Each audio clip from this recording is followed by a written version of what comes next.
Fighting chance naman ng mga Pilipinong atleta, inaasahan na lalo pang lalakas sa pamamagitan ng dagdag pondo para sa Philippine Sports Commission. Nagbabalik sa report si Mar Gabriel. Mar?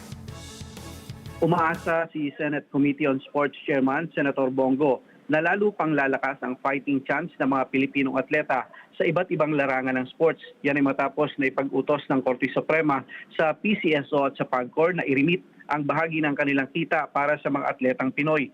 Sa desisyon na inilabas ng Supreme Court, inatasan nito ang PCSO na ilaan ng 30% ng kita sa Philippine Sports Commission.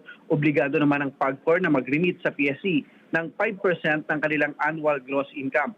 Alinsunod dito sa Republic Act 6874 na layong mapalakas ang grassroots sports program, serbisyo at insentibo ng mga manlalaro at coaches, gayon din ang pagmodernisa sa training at sports facilities para sa paghubog ng mga world-class athletes.